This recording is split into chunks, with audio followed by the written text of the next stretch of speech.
నమస్కారం. గత 2-3 రోజులుగా కేటీఆర్ హైదరాబాద్లో ప్రెస్ మీట్లలో, ట్వీట్లలో, సోషల్ మీడియాలో రకరకాలుగా నా పైన ఆరోపణలు చేశాడు. నేను కూడా ఏనుగు పోతుంటే కుక్కలు మరుగుతుంటాయిలే ఎందుకు అని వదిలేశా. కాకపోతే ఎక్కువ అయిపోయింది. అతను అన్నాడు 2 ఆరోపణలు. ఒకటి, తెలంగాణకి ఏదో లోన్ ఇప్పిస్తే దానికి నెక్సెస్గా నాకు వర్క్ ఇచ్చారు. 1660 కోట్ల రూపాయలు సీఎం రమేష్కి హైదరాబాద్లో వర్క్ ఇచ్చారు. కేటీఆర్ ప్రభుత్వంలో ఉన్నాడు 10 సంవత్సరాలు. 1660 కోట్ల రూపాయలు నామినేషన్లో వర్క్ ఇస్తారా ఇవ్వరా అనే నామ్స్ కూడా తెలియని అజ్ఞానే.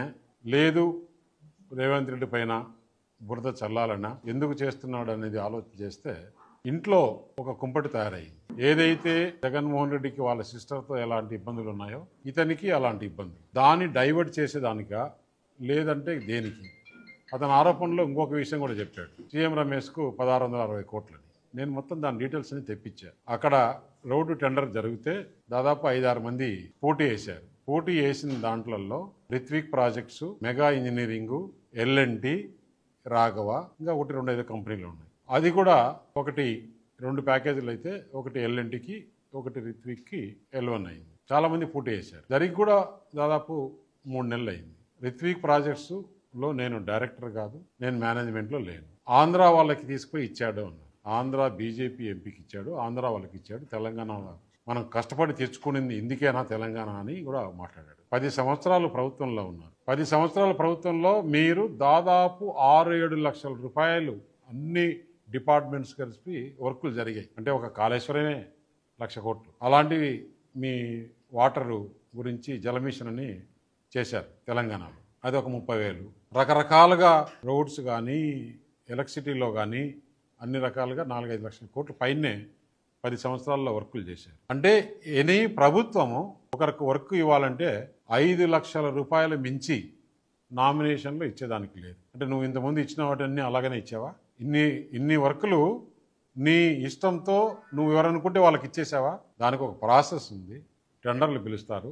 ఎవరు తక్కువ కోట్ చేస్తే వారికి ఇచ్చే ఆ మాత్రం జ్ఞానం కూడా లేకుండా నాకు రేవంత్ రెడ్డి తెలంగాణ ముఖ్యమంత్రి స్నేహితుడని నాకు వర్క్ ఇచ్చినారని చెప్పేదానికి అయింది కదా. మరి మీరు ప్రభుత్వంలో ఉన్నప్పుడు ఇదే రిత్విక్ ప్రాజెక్ట్స్ తుపాకులగూడెము 2,000 కోట్ల రూపాయలు పనిచేసి అప్పుడు మీరు ఇచ్చారా? ఏం మాట్లాడుతున్నావు? ఎందుకు మాట్లాడుతున్నావు? నువ్వు ఒక 4-5 నెలల కిందట కవిత ఢిల్లీలో జైల్లో ఉన్నప్పుడు నువ్వు ఢిల్లీకి వచ్చి నా దగ్గర టైం తీసుకొని మా ఇంటికి వచ్చిన మాట వాస్తవం కాదా? ఇంట్లో సీసీ కెమెరాలు ఉన్నాయి, నేను తీసి మీడియాకి ఇస్తా. నువ్వు ప్రెస్ మీట్ పెట్టి దీనికి సమాధానం చెప్పు. మా ఇంటికి వచ్చి ఏం మాట్లాడినారు? మేము చేసిన అవినీతి అన్ని కూడా ఈడీ, సిబిఐ రాకుండా లేకుంటే కవితను బయటికి వదిలేదానికి ఏర్పాటు చేయండి. మేము టీఆర్ఎస్ పార్టీ దేనికైనా సిద్ధం. మేము బీజేపీలో మెర్జ్ చేయాలన్నా కానీ, బీజేపీతో అలయన్స్ పెట్టుకోవాలన్నా కానీ దేనికైనా సిద్ధం. అంటే నేను తీసుకునే నిర్ణయం కాదు, పెద్దలతో మాట్లాడి చెప్పాలని. పెద్దలతో మాట్లాడిన తర్వాత మనం ఎలక్షన్స్ లో ఏం చెప్పాం? ఈ బీఆర్ఎస్ పార్టీ అవినీతి పార్టీ, దీంతో కలిసే సమస్య లేదు. అయినా కూడా బీఆర్ఎస్ పని అయిపోయింది. పార్లమెంట్ లో ఒక సీట్ రాలేదు, గవర్నమెంట్ లేదు, ప్రజలు వాళ్ళని చీకొట్టారు. అటువంటి వాళ్ళతో మనం కలిసే సమస్య లేదని చెప్పిన తర్వాత నువ్వు ఎంత బాధపడి ఎంత చేశావు? అసలు రాజకీయంగా నువ్వు ఏ విధంగా ఎమ్మెల్యే అయినావు తెలుసా? ఆ రోజు టీడీపీ టీఆర్ఎస్ అలయన్స్ లో నేను నీకు చేసిన మేలు మర్చిపోయావా? ఆ రోజు నువ్వు 300 ఓటుతో గెలిచావు. ఏ విధంగా గెలిచావో నాకు తెలుసు. ఎందుకు నేను వచ్చినప్పుడు అడిగా, ఎందుకు మీరు రాజకీయంగా కరెక్ట్ గా పోవట్లేదు? మంచి నాయకులందరినీ పోగొట్టుకున్నారు. తుమ్మల నాగేశ్వరరావు అటువంటి నాయకుడిని ఎందుకు మీరు దూరం చేసుకున్నారు? ఈ రోజు ఇంత బాధపడుతున్నారు అని చెప్తే ఏం మాట్లాడావు? చంద్రబాబు నాయుడు కమ్మ వారిని మేము దగ్గరికి తీయం, మాకు కమ్మ నా కొడుకులు అవసరం లేదు నేను చెప్పా. ఎందుకు కొంచెం నోరు తగ్గించుకొని మాట్లాడు. రెడ్లను నమ్మాం. రెడ్లను నమ్మితే గవర్నమెంట్ పోయిన మరుసటి రోజే పోయారు.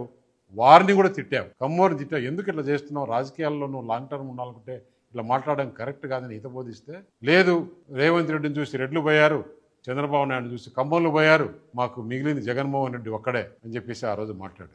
జగన్ కోసం దేనికైనా మేము ఉంటాం అని చెప్పి మాట్లాడి ఈరోజు ఎందుకు బాధ ఆయనకి? రేపు మళ్ళీ బీజేపీ, టీడీపీ తెలంగాణలో ఏమన్నా అలయన్స్ పెట్టుకుంటారేమో, పెట్టుకుంటే బీఆర్ఎస్ పుట్టగతులు ఉండవు అనే ఉద్దేశంతో నా పైన, అది బీజేపీ టీడీపీ పొత్తు పెట్టుకుంటున్న ఉద్దేశంతో నీకు ఎక్కడో భయం పుట్టుకొని కాంగ్రెస్ బీజేపీ నెక్సెస్ అంటాడు.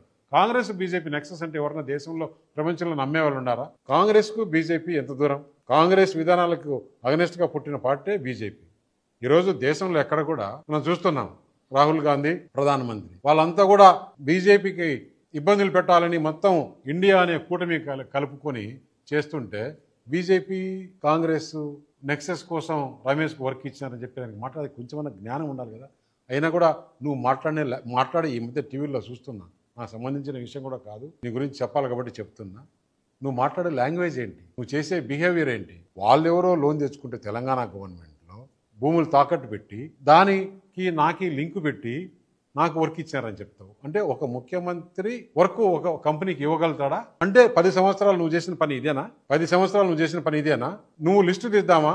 తెలంగాణలో ఉండే వాళ్ళు ఎంతమంది తెలంగాణలో వర్క్ చేశారు, మిగతా వాళ్ళు ఎంతమంది, ఆంధ్ర వాళ్ళు ఎంతమంది వర్క్ చేశారని కూర్చొని డిబేట్ పెట్టుకుందామా? నేను కేటీఆర్ ఇద్దరమే ఎక్కడికి రమ్మంటే అక్కడికి, ప్రెస్ క్లబ్కైనా సరే, తెలంగాణ భవన్కైనా సరే, లేదు ఎక్కడైనా సరే హైదరాబాద్లో, మన ఇద్దరం కూర్చొని డిబేట్ చేద్దాం. మీడియా ఏం మాట్లాడుతున్నావు? నీకు ఎందుకు అంత అక్కసు? అవును, రేపు కలిస్తే ఎప్పుడు రాజకీయాల్లో ఎప్పుడు ఏమవుతుందో, టీడీపీ బీజేపీ హైదరాబాద్లో తెలంగాణలో కలిపి పోటీ చేయొచ్చేమో, దానికి నీకెందుకు బాధ? ఏం మాట్లాడుతున్నావు? తెలంగాణలో నా పేరు గురించి మాట్లాడినా కాబట్టి నేను ఈరోజు నీ గురించి చెప్పాల్సి వచ్చింది. లేకుంటే మా ఇద్దరి మధ్యలో అది ప్రైవేట్ డిస్కషన్.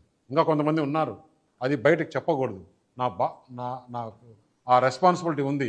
నువ్వు ఈరోజు మాట్లాడి అంటే ఏ రోజు నువ్వు ఎలాగైనా మాట్లాడుతున్నావు అంటే నేను చూస్తూ ఊరుకుండేవాడిని కాదు. అనవసరంగా నువ్వు మాట్లాడుతున్నావు. దీనికి మీడియాకి, తెలంగాణ ప్రజలకి, ఈ దేశ ప్రజలకి సమాధానం చెప్పాలి కేటీఆర్ అని చెప్పి